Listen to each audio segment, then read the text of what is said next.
నమస్తేనా. నమస్తేనా. ఢిల్లీలో జంతర్ మంతర్ ప్రోగ్రామ్ లో సిజేపీ నిరాహార దీక్ష చేస్తుంది. అంటే డైలీ ఒక ఇష్యూ జరుగుతూనే ఉంది. ఏం మీరు చూస్తున్నారా? మీకు ఏమనిపిస్తుంది? అన్న, మనము వాళ్ళు విద్యార్థులు ఎంతో కష్టపడి వాళ్ళ తల్లిదండ్రులు కష్టం చేసి పైసా కూడబెట్టి వాళ్ళని ఒక ప్రయోజకులు చేయాలని చెప్పేసి వాళ్ళు కష్టపడి ఆ స్థాయి దాకా తీసుకొచ్చి వాళ్ళు ఆ ఎగ్జామ్ ప్రిపేర్ అయ్యే సమయానికి పేపర్ లీకేజ్ అంటే చదువుకున్న ఏ విద్యార్థికైనా బాధ ఉండదు అన్న. కష్టపడేవాడికి ఏ విద్యార్థికైనా బాధ ఉంటుంది. మరి ఆ బాధను వ్యక్తం చేసుకోవడానికి బయటకు వచ్చి ధర్నా చేసినంత మాత్రాన వాళ్ళు ఇక దేశద్రోహులు, వాళ్ళు టెర్రరిస్టులు, వాళ్ళు ఇంకా దేశానికి పట్టిన చీడపురుగులా. ఇక నువ్వు ఆ ప్రతాపం ఏందో పాకిస్తాన్ యుద్ధం చేసి ఈ పాటికి బాధలు ఉండవు కదా. ఎంతసేపు పాకిస్తాను ముస్లిము హిందూ ఈ గొడవలు పెట్టి ఈ రాజకీయం ఓట్లు వచ్చే వరకు ఈ తతంగా ఆడే బదులు ఆ ప్రతాపం ఏందో అక్కడ చేయించోట ఈ అమాయకులను ఈ విద్యార్థుల పైన ఎందుకు ఇది? వాళ్ళు ఏం తప్పు చేసిర్రు? చదువుకున్నాము, మేము ఎగ్జామ్ రాసే పేపర్ లీక్ అయ్యింది, ఇది అన్యాయము అని ప్రశ్నిస్తే తప్ప ఆ విధంగా కొట్టడం న్యాయమేనా? అంటే ఇక మిగతా పార్టీలు ప్రతిపక్ష పార్టీ కూడా వచ్చి కూడా అంటే మద్దతు తెలిపితే వాళ్ళు కూడా దేశద్రోహులా? ఇక మరి అసలు లేకరా? మరి ఇండియాలో వ్యవస్థ ఎలా ఉందంటే ఎవడు జై శ్రీరామ్ అనకపోతే వాడు దేశద్రోహి. మరి మిగతా దేవుళ్ళంతా దేవుళ్ళు కాదా? మిగతా వాళ్ళు మనుషులు కాదా? జై శ్రీరామ్ అన్నవాడే దేశంలో పుట్టినవాడు. జై శ్రీరామ్ అనకపోతే అది దేశద్రోహి. ఇది ఎట్లుందంటే జై శ్రీరామ్ అంటేనే పలానా నీ తండ్రి, జై శ్రీరామ్ అనుకుంటే వాడు నీ తండ్రి కదా అన్నట్టుంది ఇప్పుడు కథ. దేవుడు అందరికి ఒకటేనయ్యా. తండ్రి దేవుడు అందరికి ఒకటే. ఏ దేవుడు ఉన్నా కానీ రూపం ఒకటే. దేవుడా అంటాం. దేవుడు అన్నంత మాత్రాన పేరు పెట్టి అన్నాగా దేవుడు అంటాం, కానీ నా తండ్రి, నా అక్క, నా చెల్లి ఇవి అంటామా? దేవుడా అంటాం. అది హిందువా, క్రిస్టియనా, ముస్లిమా, దేవుడా అంటాం. అందులో రాముడు రావచ్చు, యేసుక్రీస్తు రావచ్చు, అల్లా రావచ్చు. దేవుడు అనే పదం ఒకటేనాయా. ఇంకా జై శ్రీరామ్ ఎందుకు? నువ్వు జై శ్రీరామ్ గుడికి వెళ్ళినప్పుడు, హనుమాన్ గుడికి వెళ్ళినప్పుడు జై శ్రీరామ్ అంటావు. ఇక నువ్వు ప్రతిసారి నిలబడ్డ చోటల్లా జై శ్రీరామ్ అంటే ఇక దేవుడైనా మనం ఒక్కడే నమ్ముకుంటారా? మరి ఇంతమంది దేవుళ్ళు ఎక్కడ? ముక్కోటి దేవతలు అంటారు. మరి వాళ్ళందరూ ఎవరు? రాక్షసులా? చెప్పండి. జై శ్రీరాముడు ఒక్కడే దేవుడా ఇక్కడ? చెప్పండి, నాకు తెలిసి అడుగుతున్నా. అయ్యప్ప దేవుడు కాదా? శివుడు దేవుడు కాదా? గణపతి దేవుడు కాదా? మాంకాలమ్మ, ముత్తాలమ్మ, ఎల్లమ్మ తల్లి, పొల్లమ్మ ఇలా దేవతలు కాదా? ఎల్లమ్మ తల్లి ఇవన్నీ ఎక్కడ? వీళ్ళంతా ఎవరు? ఇటు నుంచి ఏం చేస్తామంటే ఇప్పుడు మన కాకరోజు జనతా పార్టీ ధర్నా చేస్తుంది కదా. ఇప్పుడు మన బీజేపీ ప్రభుత్వం తీరు ఎలా ఉందంటే ఇండియాలో జై శ్రీరామ్ అన్నవాడే ఇండియాలో పుట్టినట్టు, లేకపోతే అనకపోతే దేశద్రోహి అని ముద్రేస్తారు. దానికి కారణము నిదర్శనం ఏంటంటే మన జంతర్ మంతర్ లో జరుగుతుంది. మనం ఈజీగా తెలుసుకోవచ్చు. దానికి అలా మారింది బీజేపీ ప్రభుత్వం పనితీరు అని చెప్పి ఇట్లా ఈ స్టైల్. బీజేపీ ప్రభుత్వం పనితీరు ఎలా ఉందన్న? ఏ విద్యార్థుల పైన దాడి చేయడము పోలీసు వాళ్ళు, దీన్ని అంతా చూస్తే ఎలా అనిపిస్తుంది? అక్కడేమో విద్యార్థులు ఎవరు కూడా జై శ్రీరామ్ అసలు పేరు తీయకపోయినా అది హిందూ మతానికి రెచ్చగొట్టేలా ధర్నా చేస్తున్నారు అని చెప్పేసి అని అంటున్నారు. సో బీజేపీ ప్రభుత్వం దీనిపైన మీ పనితీరు అసలు ఎలా ఉంది? దానిపైన మీ అభిప్రాయం చెప్పండి. ఇప్పుడు ఈ బీజేపీ ప్రభుత్వం అధికారంలో ఉన్నంతసేపు మీ నోటి నుండి ఒకటే ఒక మాట రావాలా.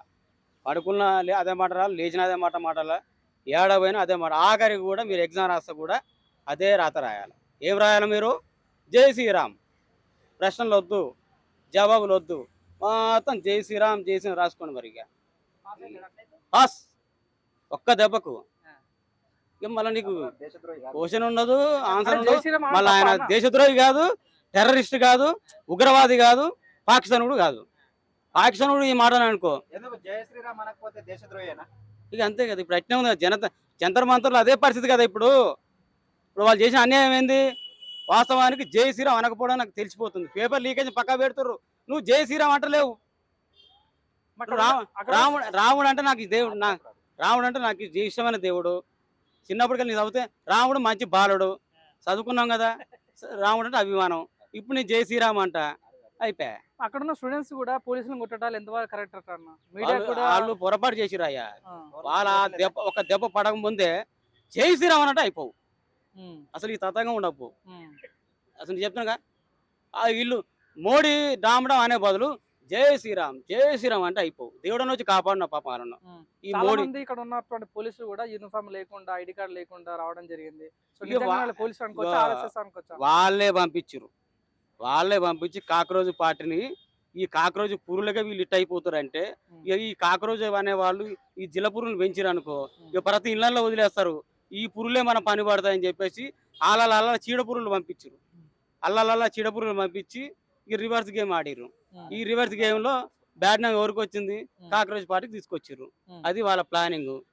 ఇది పేపర్ లీకేజ్ గురించి ఆడుతారు. వీళ్ళు ఆడే గేమ్ లో వాళ్ళు ఆడే గేమ్ అది. ఇప్పుడు ఎవరి గేమ్ అంటావు? కాంగ్రెస్ జనతా పార్టీ అంటావు, బీజేపీ అంటావు? ఇక బీజేపీ పార్టీదే కనపడుతుంది కదా. ఇప్పుడు ఈ జంతర్ మంతర్ లో వాళ్ళు గట్టిగా నినాదం చేసి ఏం చెప్పానండి, ఏదైతే ఆ శాఖకు మంత్రి ఉన్నాడో ఆ యొక్క మంత్రి శాఖలో తప్పిదం జరిగింది కాబట్టే వాళ్ళు రాజీనామాను గట్టిగా కోరుకున్నారు. ఇదే రాజీనామా చేసి నిర్బంధిస్తే తర్వాత వచ్చే రోజుల్లో ఇటువంటి మంత్రి వాళ్ళు ఎవరు తప్పు చేయకుండా వాళ్ళు రాజీనామా కోరుకోరు కాబట్టి అది వాళ్ళు నినాదం అయింది. అని ఇప్పుడు ఎవరో బొద్దింక అన్నందుకు కాంగ్రెస్ జనతా పార్టీ పెట్టారు. నెక్స్ట్ చీడపూరుగా అంటారు, అది కూడా పార్టీ పెట్టేస్తారు. అన్నది ఒక అవునన్నా కాదన్న అట్లాంటి పదాలు వాడినప్పుడు మళ్ళీ అట్లా పెడతారా? ఒకటి క్వశ్చన్, ఒక డిపార్ట్మెంట్ ఒక మంత్రి తప్పు చేసిందని ఆయన రాజీనామా చేయాలంటున్నారు. ఇప్పుడు రోడ్లు ఎత్తంటే రోడ్లు కొట్టుకోపోతారు. రవాణా శాఖ మంత్రి రిజైన్ చేయాలన్నా, గవర్నమెంట్ హాస్పిటల్లో పేషెంట్లు చచ్చిపోతారు, హెల్త్ మినిస్టర్ రాజీనామా చేయాలన్నా, అదే రాజీనామా ఒకటే మార్గమా, లేకపోతే అలాంటి తప్పులు జరగకుండా ఒక పటిష్టమైన వ్యవస్థ ఉంటే పేపరు లీక్ అయినందుకు ఇన్ని రోజులు బయట ఇద్దరు ధర్నా చేస్తారు, ఇంత అన్యాయం జరిగింది చెప్తారు. మరి దానికి చర్యలు తీసుకురామా తొందరగా? ఎవరు తీసుకోలే కదా, చర్యలు తీసుకోవాలి కదా. నువ్వు చర్యలు తీసుకోకుండా పదవిలో ఉండి ప్రజలకు ఏ న్యాయం చేయకుండా పదవికి మిగతా సమస్యల మీద ఎందుకు ప్రశ్నించారు? పదవి పైన నీకు అధికార పెట్రోల్ 60 రూపాయలు ఉన్నప్పుడు బీజేపీ వాళ్ళు రోడ్డు మీదకి వచ్చి నానా యాగి చేసిరు. మరి ఇప్పుడు కాంగ్రెస్ వాళ్ళైనా ఈ కాక్రోచ్ పార్టీ వాళ్ళైనా పెట్రోల్ రేట్ల గురించి ఒకరోజు ఎందుకు మాట్లాడట్లేరు? లేకపోతే ఈరోజు మన విద్యా వ్యవస్థలో ఫీజులు విపరీతంగా పెరిగిపోతున్నాయి, ఆ ఫీజుల గురించి ఎందుకు మాట్లాడట్లేరు?